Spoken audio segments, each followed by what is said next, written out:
Okay दोस्तों, तो अब हम लोग एक नया टॉपिक चालू करने वाले हैं, वो है सरफेस टेंशन।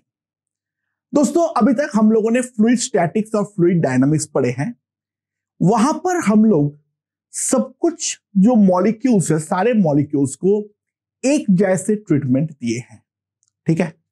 लेकिन एक काम करते हैं, क्यों ना हम लिक्विड का एक बल्क का मॉलिक्यूल और एक उसका सरफेस का मॉलिक्यूल, इन दोनों को एनालाइज करें।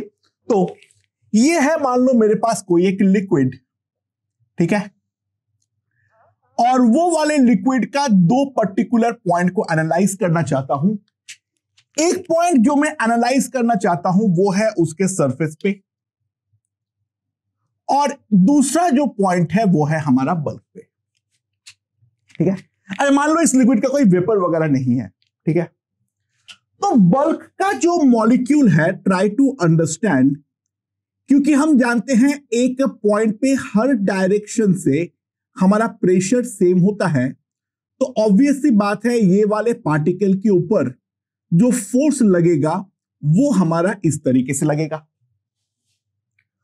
तो try to understand force on a bulk molecule is always equals to 0। कोई भी अगर मान लो मेरे पास बल्क मॉलिक्यूल है, तो उसके चारों तरफ जो है हमारा सेम मटेरियल, सेम चीज होने के कारण उसके ऊपर जो नेट फोर्स होगा वो डेफिनेटली हमारा 0 होने वाला है, ठीक है। लेकिन अगर मान लो मैं सरफेस का कोई मॉलिक्यूल के बारे में बात करूं, तो इसके नीचे की तरफ जो है वो तो मेरे पास लिक्विड है, लेकिन ऊपर की तरफ जो है वो हमारे पास कोई लिक्विड नहीं है। तो try to understand force on a surface molecule is not equals to 0, ठीक है। So that simply implies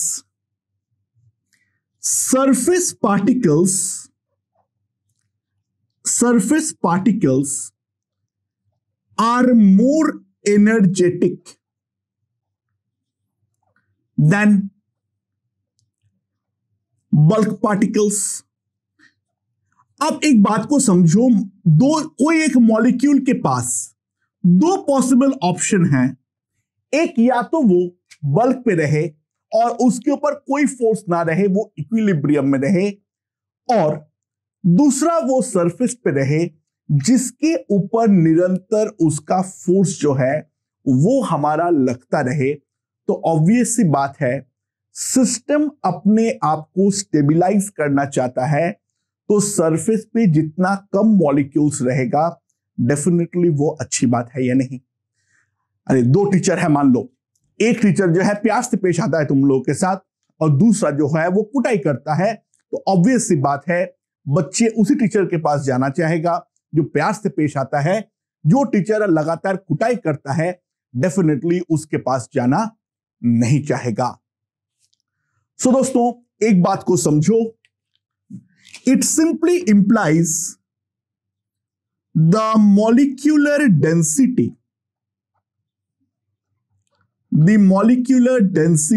at the surface is less than that of bulk। Bulk पे जो मॉलिक्यूलर डेंसिटी होगा वो हमारा हमेशा ज्यादा होगा एज कंपेयर टू सरफेस। तो what we say is surface act as a stretched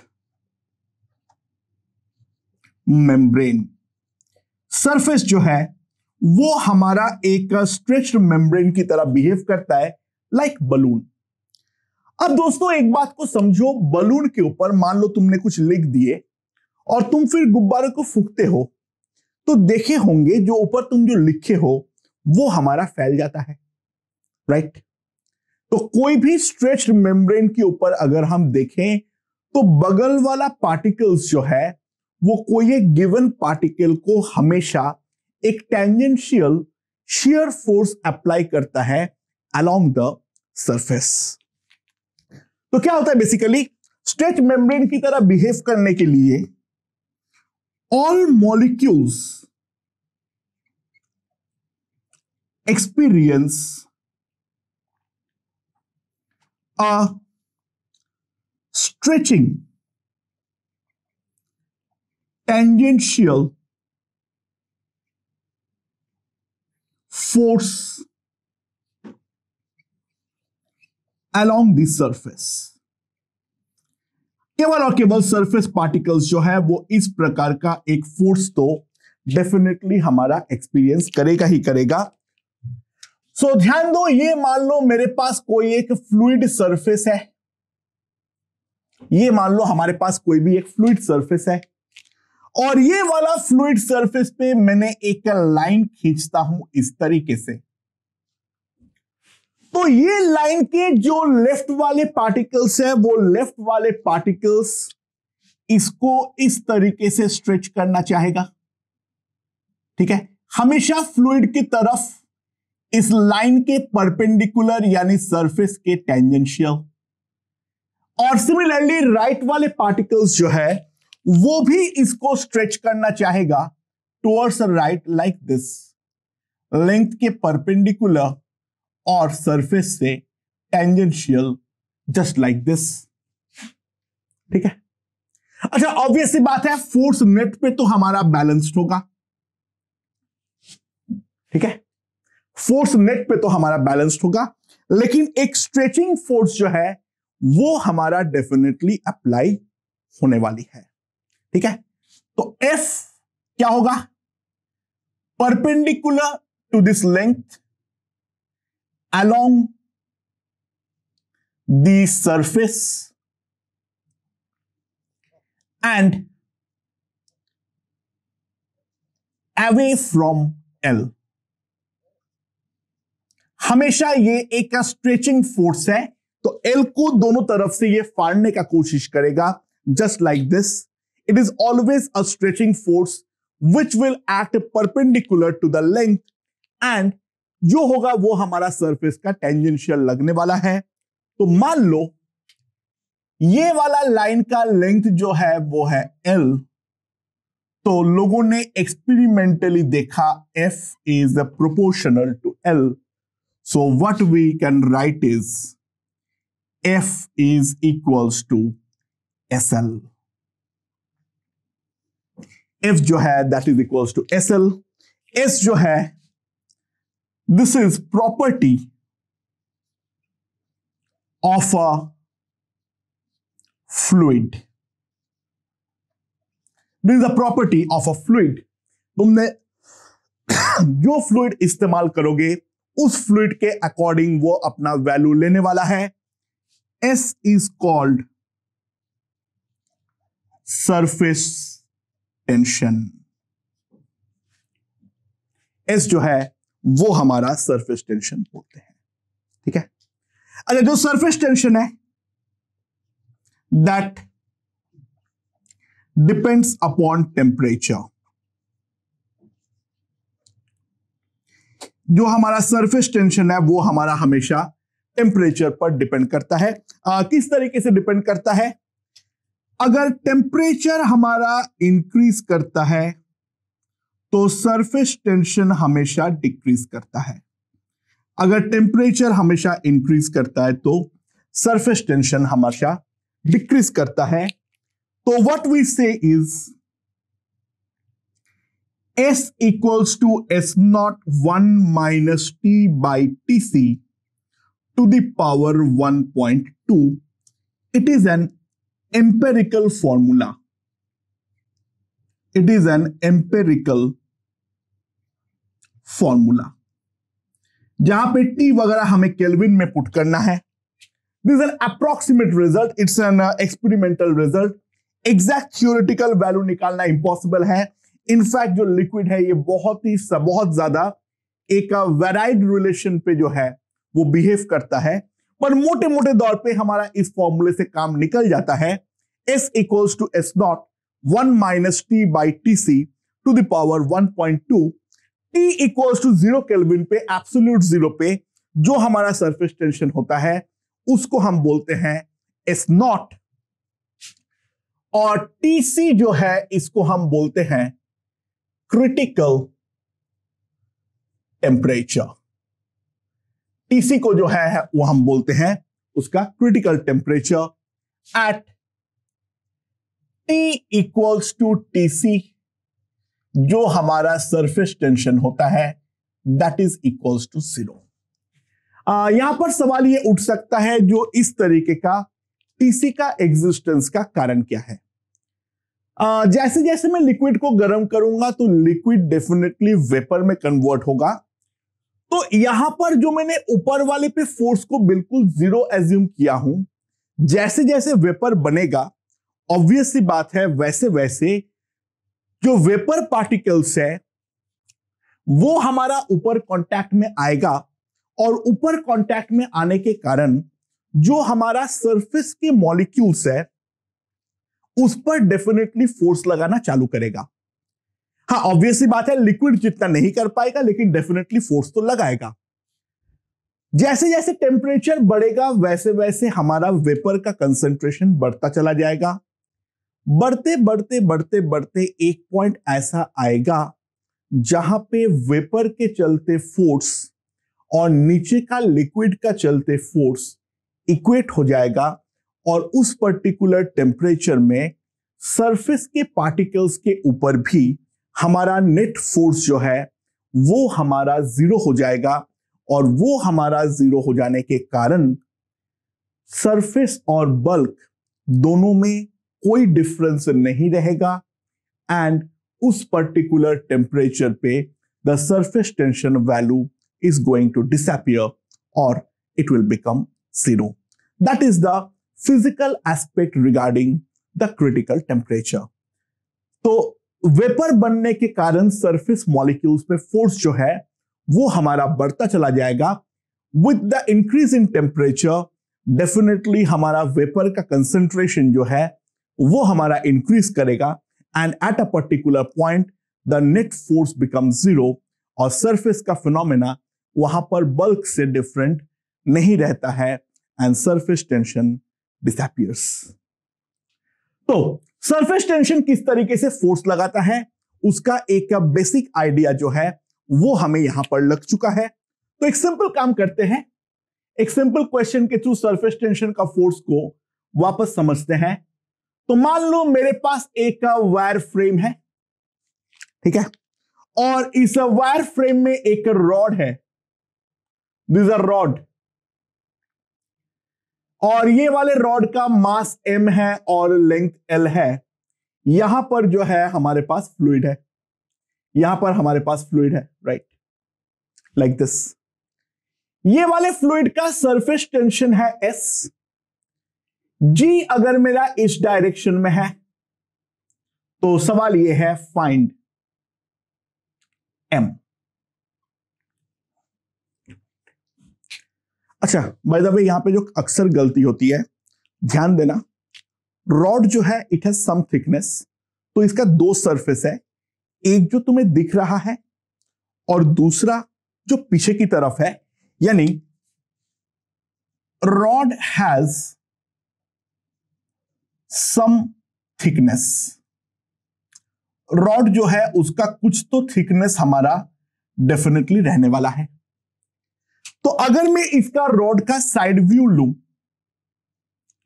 ठीक है, तो हमें यहां पर 2 सरफेस नजर आएगा, एक सरफेस इस तरीके से राइट पर, और एक सरफेस जो है वो हमें इस तरीके से लेफ्ट पर नजर आएगा। बीच में जो है वहां पे बल्क है, बल्क का मॉलिक्यूल्स जो है वो किसी भी प्रकार का सरफेस टेंशन फोर्स अप्लाई नहीं करता है। अच्छा इसका लेंथ जो है that is L, surface tension जो है that is equals to S। तो ऑब्वियस सी बात है यहां पर जो अपवर्ड फोर्स लगेगा दैट विल बी SL, और यहां पर भी जो अपवर्ड फोर्स लगेगा दैट विल बी SL, और इसके अलावा जो डाउनवर्ड फोर्स लग रहा है दैट इज माई mg। तो सिंपल सी बात है, हम लिख सकते हैं 2SL will be equals to mg। तो m का जो वैल्यू आएगा that will be equals to 2SL/G। ठीक है, so it's a very simple application of surface tension force जो कि हम लोग यहां पर देख सकते हैं।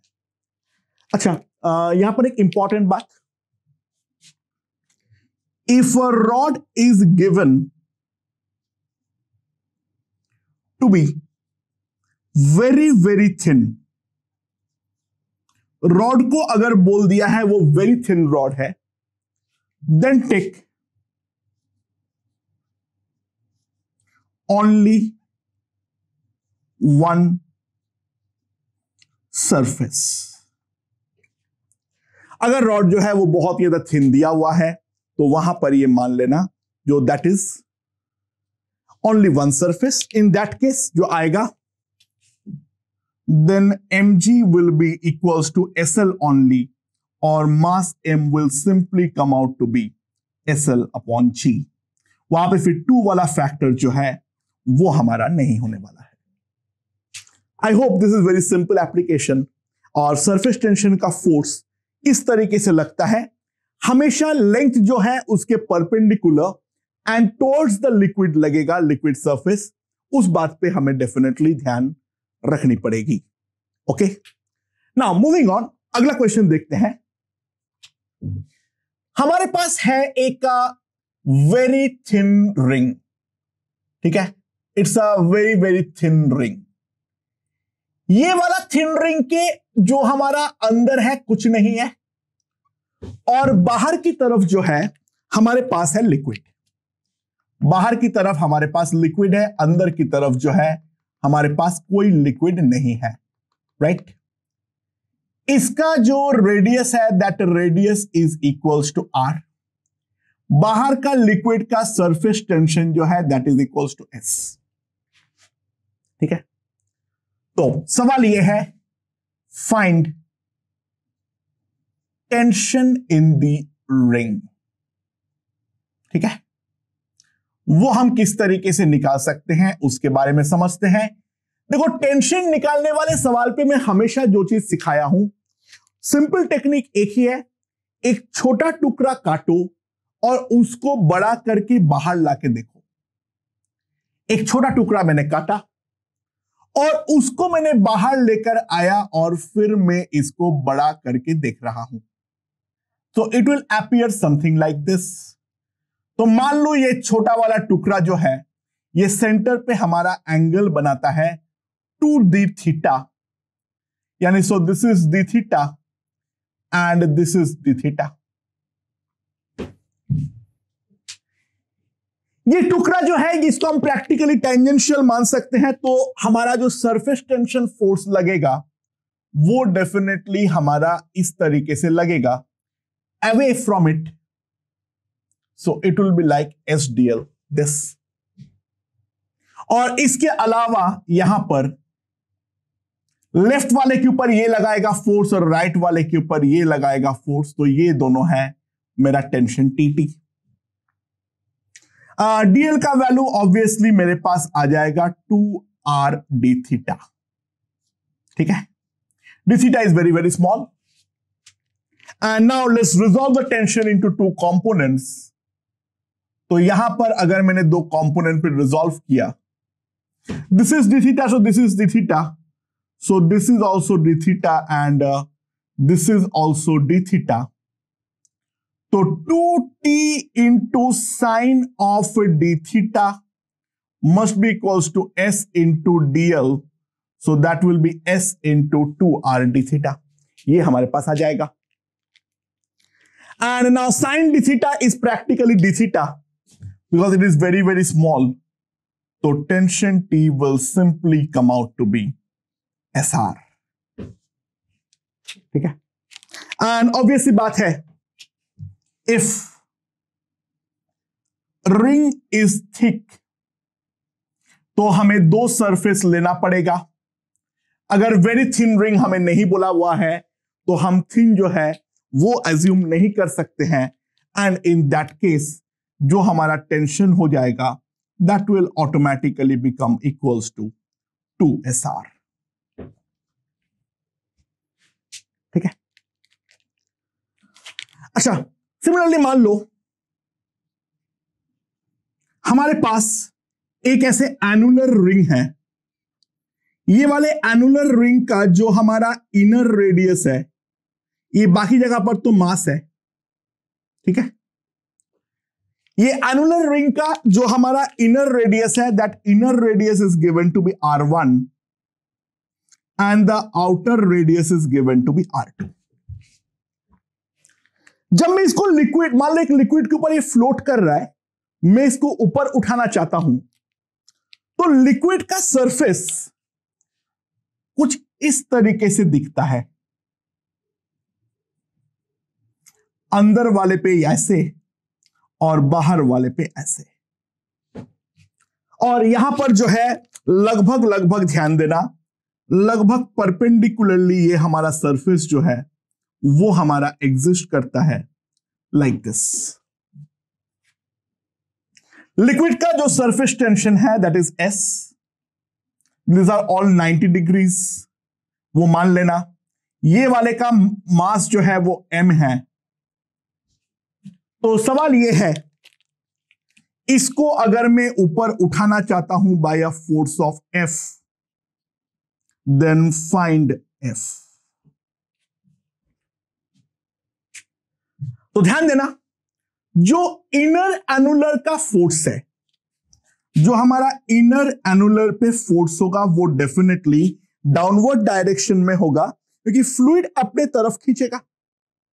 इनर एनुलर पे 2 पाई r1 में एक सरफेस बनेगा और आउटर एनुलर पे 2 पाई r2 में हमारे पास एक सरफेस बनेगा। तो इनर एनुलर सरफेस पे जो हमारा फोर्स लगेगा downward, that will be equals to 2 pi r1 into S।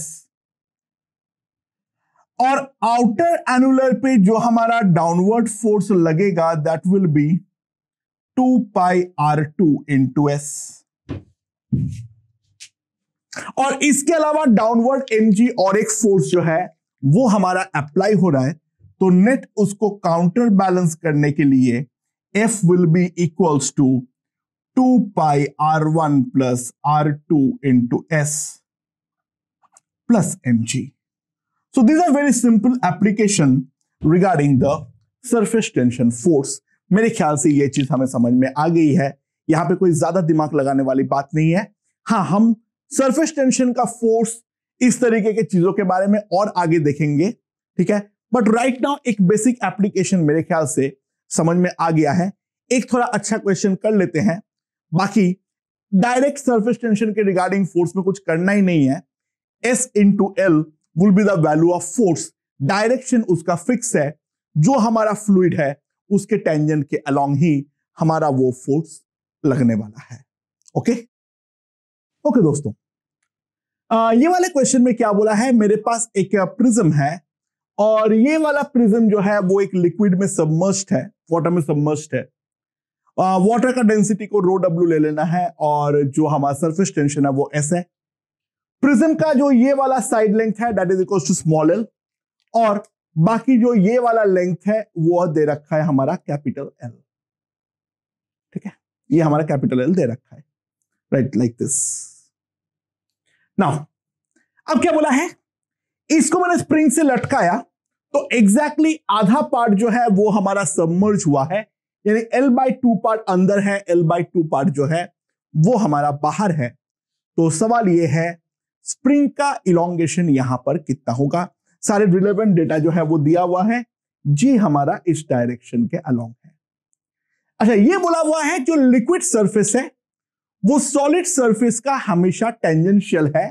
मतलब मैं लिक्विड सरफेस को एक बार तुम्हारे लिए ड्रॉ कर दे रहा हूं।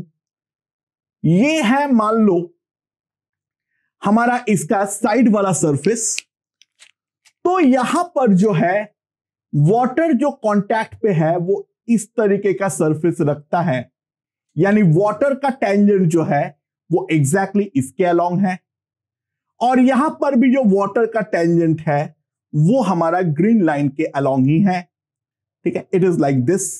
और फ्रंट वाले सरफेस में जो है हमारा वाटर वो हमारा कुछ इस प्रकार से है। यानी सरफेस टेंशन का फोर्स के रिगार्डिंग अगर हम बात करें तो ये दोनों साइड वाले सरफेस पे हमारा इस तरीके से लगेगा F1 लाइक दिस, एग्जैक्टली इन दोनों लाइन के अलोंग। और जो ये बीच वाला लाइन है इसमें आगे और पीछे एक आगे वाला सरफेस है जो तुम्हें दिख रहा है, और एक पीछे भी ऐसा ही एक ट्रायंगुलर सरफेस है, इसके अलोंग भी वर्टिकली डाउनवर्ड फोर्स लग रहा है F2, that is like this. Liquid surface इसका टेंजेंशियल है लाइन के, इसके मतलब ये है जो फोर्स लगेगा वो ये सारे लाइन के अलोंग ही हमारा इस तरीके से लगने वाला है। ठीक है, सो मैंने F1 और F2 का डायरेक्शन जो है वो डायरेक्शन मैंने यहां पर बता दिया। Okay, what will be the value of F1? दोस्तों ये वाला जो लेंथ होगा वो तो अंदर का लेंथ है L, तो F1 का वैल्यू जो आएगा मेरे पास simply that will be equals to S into L, और F2 का वैल्यू जो आएगा, हमें ये वाला लेंथ चाहिए, this is L/2, this is L/2, this is also an equilateral triangle, तो ये वाला जो लेंथ हो जाएगा ये भी हमारा L/2 हो जाएगा। तो F2 का जो वैल्यू होगा that will be S into L/2 into 2, क्योंकि एक सरफेस आगे है, सिमिलरली एग्जैक्टली पीछे की तरफ भी तो एक है, तो ये दोनों हमारे पास है सरफेस टेंशन का फोर्स, जिसके अंदर ऑब्वियस सी बात है F1 को मुझे दो कंपोनेंट पे रिजॉल्व करना जरूरी है, लाइक दिस एंड दिस, और यहां पर भी दो कंपोनेंट पे रिजॉल्व करना जरूरी है। एंड नाउ ये वाला एंगल जो है वो है हमारा 30 डिग्रीज, तो जो सरफेस टेंशन का नेट डाउनवर्ड फोर्स होगा that will B 2F1 cos 30 plus F2. Now cos 30 is √3/2, so that will be √3 F1 plus F2. That will be S √3 capital L plus small l. So that is the net downward surface tension force. अच्छा, volume of the prism कितना होता है? It is simply the area of base into height. ठीक है, तो volume of prism जो होगा that will be equals to √3/4 L² into capital L। तो mg जो कि डाउनवर्ड लगने वाला है that will be √3/4 L² rho g into g। अच्छा, what will be the submerged part of volume? दोस्तों यहां पर जो है √3/4 L² L, और जो पार्ट बाहर बचा हुआ है इसके लिए ये L/2 का एक इक्विलैटरल ट्रायंगल है, हाइट तो हमारा कैपिटल L ही है, तो -√3/4 L/2 का whole square into capital L। This is submerged part volume. तो यहां पर 16 आ जाएगा, यहां पर 4 हो जाएगा, so that will be equals to 3√3/16 L² into L² into capital L। That's the submerged part of volume. बड़ा प्रिज्म माइनस छोटा प्रिज्म, छोटा प्रिज्म का जो बेस एरिया होगा दैट विल बी √3/4 L/2 का होल स्क्वायर, हाइट तो दोनों का ही हमारा L है, तो जो हमारा बॉइंट फोर्स होगा that will be upward 3√3 rho WL² L/16। Obvious बात है एट इक्विलिब्रियम जो हमारा downward force mg plus F due to surface tension will be buoyant force plus kx। x जहां पर इलोंगेशन है वो स्प्रिंग कांस्टेंट तो हमारा k है, तो kx का जो वैल्यू आएगी that will be S √3 capital L plus small l plus √3 L² G/16 अगर मैं कॉमन ले लेता हूं तो that will be equals to 4ρg minus 3ρw। ये आ जाएगा मेरे पास kx का वैल्यू। तो x यानी इलोंगेशन जो आएगा this by k and this by k। That's very simple calculation. Main है हमारा सरफेस टेंशन का फोर्स का डायरेक्शन एक बार समझ जाओ, उसके बाद तो नॉर्मल मैकेनिक्स है, उसमें कोई ज्यादा दिमाग नहीं लगाने वाली बात है। अगर फ्लूइड हमारा सरफेस का टेंजेंशियल दिया हुआ है तो ये ऐसा है, ये ऐसा है, और सामने वाले पे ऐसा है। यहां से ऐसे वर्टिकली आ रहा है, यहां पर फिर ऐसे कर्व हो जाएगा। तो फोर्स का जो डायरेक्शन है वो डायरेक्शन हमें यहां पर समझ जाना है। ठीक है, राइट। सो दोस्तों, अब जो है 3 फ्लूइड्स इन कॉन्टैक्ट। अगर 3 फ्लूइड हमारा कॉन्टैक्ट में है तो इन दैट केस क्या होगा, इसके बारे में एक बार जल्दी से देख लो। तो मान लो हमारे पास 3 फ्लूइड्स है, ठीक है, और उनका जो कॉन्टैक्ट सरफेस एरिया है वो कुछ इस तरीके से है, राइट। इसे स्ट्रेट होना बिल्कुल जरूरी नहीं है, that may be an any curve, और मान लेता हूं चलो कोई कर्व ले लो, it may be an any curve. जो फ्लूइड 1 और 2 के बीच में जो सरफेस टेंशन है दैट इज S12। 2 और 3 के बीच में जो है वो है S23। 1 और 3 के बीच में जो है वो है हमारा S31। ठीक है, अच्छा। नाउ यहां पर अगर मैं एक बहुत छोटा लेंथ dl अंदर की तरफ काटता हूं तो 1 और 2 का जो सरफेस टेंशन का फोर्स होगा वो इस टेंजेंट के अलोंग आएगा, that will B S12 dl। 2 और 3 के बीच में जो उनका कॉन्टैक्ट का जो टेंजेंट है उसके अलोंग आएगा, that will be like this S23 dl। और 3 और 1 के बीच में जो आएगा that will be like this, that will B S31 dl। Now यहां पर जो ये एंगल है दैट एंगल इज से अल्फा, ये वाला एंगल मान लो है बीटा, ये वाला एंगल जो है दैट इज गामा। ध्यान देना, नेट फोर्स जो होना चाहिए that must be equals to 0। Net force जो होना चाहिए that must be equals to 0। तो मैं तीनों के तीनों फोर्स वेक्टर को ड्रॉ कर रहा हूं। एक पहला फोर्स जो है ये वाला, ये ऐसा है, this will B S23 dl।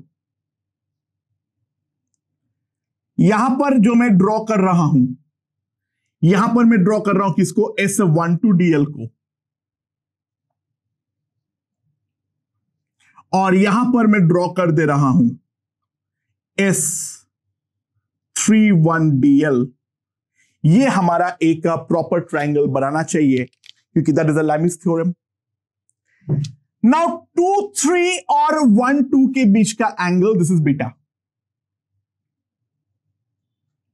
1, 2 और 3, 1 के बीच का जो एंगल है दैट इज अल्फा, और 3, 1 और 2, 3 के बीच में जो एंगल है that is gamma. So now if I apply the sine rule,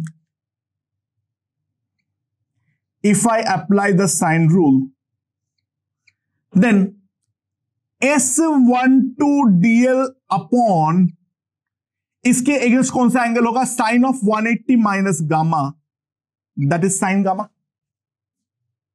That will be equals to sin 31 dl upon sin beta, 180 minus beta, that is sin beta, and sin S23 dl will be sin 180 minus alpha, that will be sin alpha।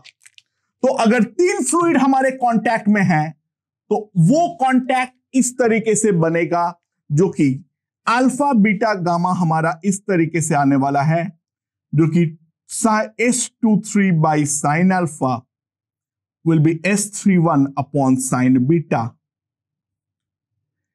S12 upon sin gamma, जहां पे alpha plus beta plus gamma that must be equals to 360 degree, क्योंकि ये तो हमारा definitely same बना है।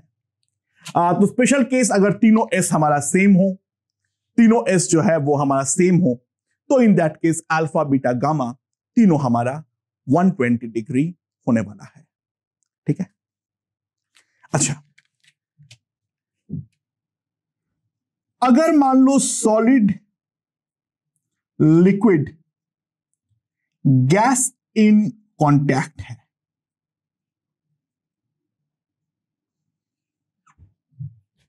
बहुत simple सी बात है, water is poured over glass। तो वाटर अगर तुम ध्यान दोगे तो थोड़ी देर फैलता है और उसके बाद एक ड्रॉप बना के बैठ जाता है। तो यहां पर अगर हम ध्यान दें, मान लो this is the glass surface, ठीक है, this is the glass surface, और इसके ऊपर जो हमारा वाटर ड्रॉप बनता है वो वाटर ड्रॉप कुछ इस तरीके से बनता है। ठीक है, सो ध्यान दो, ये वाला पॉइंट जो है वो हमारा सॉलिड, लिक्विड और गैस तीनों के साथ हमारा कांटेक्ट पे है, और यहां पर जो टेंजेंट हमारा है, ये टेंजेंट जो एंगल बनाता है मान लो वो है थीटा। अच्छा, एयर ग्लास जो सरफेस टेंशन है, take it as SAG, air glass surface tension take it as SAG। जो लिक्विड ग्लास सरफेस टेंशन है, टेक इट एज SLG, और जो हमारा एयर लिक्विड सरफेस टेंशन है, take it as SAL। Now depending upon the values, हमारा theta का value जो है वो हमारा डिटरमाइन होता है, यानी लिक्विड ड्रॉप जो बनाएगा वो कितना एंगल थीटा बनाएगा वो हमारा डिटरमाइन होता है via this particular angle theta, और वो किस तरीके से डिटरमाइन होता है उसके बारे में देखते हैं। अच्छा, यहां पर मैं कोई भी एक छोटा टुकड़ा डीएल काट लिया, तो एयर और ग्लास जो है वो एयर अपने तरफ खींचेगा, that will be equals to SAG into DL, और लिक्विड और ग्लास जो है वो ग्लास अपने तरफ खींचेगा, that will be SLG DL, और लिक्विड एयर का जो हमारा सरफेस टेंशन होगा वो इस तरीके से अपने तरफ खींचेगा, लाइक SAL DL। अच्छा, वर्टिकल डायरेक्शन जाए भाड़ में, क्योंकि वर्टिकल डायरेक्शन में तो कैसा भी फोर्स लग सकता है, it really doesn't matter. Vertical direction में कैसा भी फोर्स लग सकता है, क्योंकि NMG सब कुछ है बैलेंस करने के लिए। जो हमारा नेट हॉराइजेंटल फोर्स होगा, that horizontal force must be equals to 0। तो दोस्तों, हम एक चीज लिख सकते हैं, जो SLG DL plus SAL DL into cos theta, that must be equals to SAG into DL। ये डेफिनेटली हमारा सेटिस्फाई होना चाहिए, जो कि नेट हॉराइजेंटल फोर्स इसके ऊपर बैलेंस्ड हो। Vertical I don't care, mg and normal will balance each other, तो भाड़ में जाए, dl हमारा भाड़ में जाए, तो cos थीटा का value will be equals to sag minus slg upon sal। ये होगा हमारे पास cos थीटा का value. So theta will be cos inverse sag minus slg by sal.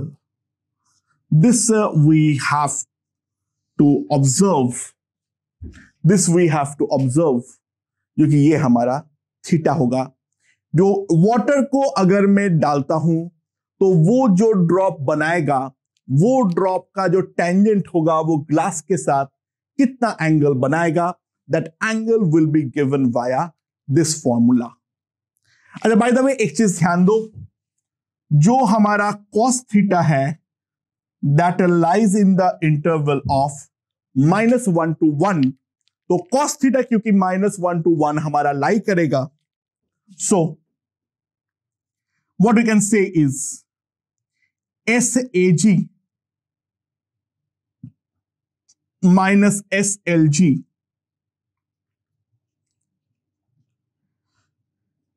ये हम डेफिनेटली लिख सकते हैं। Every value is positive, so what we can see is जो हमारा sag होगा that must lie between slg minus sal to slg plus sal। जो हमारा ये वाला इक्विलिब्रियम पॉसिबल केवल तभी होगा अगर एयर ग्लास के वैल्यू जो है वो इन दोनों के बीच में लाई करे, अदरवाइज ये इक्विलिब्रियम जो है वो हमारा पॉसिबल होगा ही नहीं।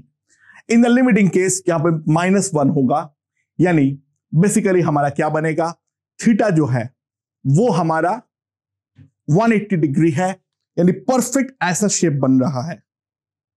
ठीक है, ये टेंजेंट जो है वो बिल्कुल ऐसा है, ऐसा शेप बन रहा है। ठीक है, यहां पर इस तरीके से